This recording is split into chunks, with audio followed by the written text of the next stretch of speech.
بعد بڑے ایسے سانحات ہوتے ہیں جن پر توجہ نہیں دے پاتے. مثلا ٹرین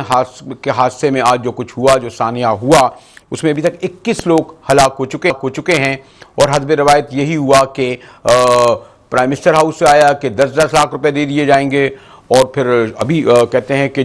ریلوے کے وزیر خواجہ صاحب نے کہا کہ ہم 15-15 لاکھ روپے دیں گے. پھر جو یہاں کیونکہ سندھ میں واقعہ ہوا تھا، اس لیے ہماری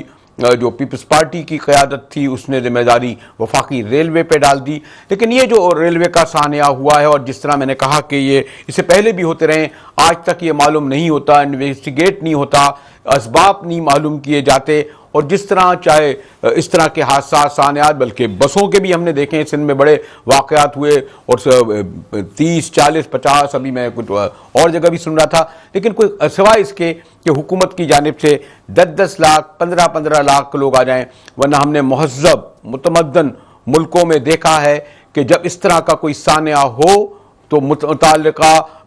وزارت کا وزیر سب سے پہلے ریزائن دیتا ہے، اس کی ذمہ داری قبول کرتا ہے. میں کوئی سیاسی بات اس طرح ان حوالے سے نہیں کہنا چاہتا کہ وہ کوئی اور زبان لگے، لیکن مجھے حیرت اور افسوس ہوا کہ ہمارے منسٹر ریلوے جو تھے وہ اس دوران وہاں بیٹھے ہوئے اسی ایشو کو جو تھا،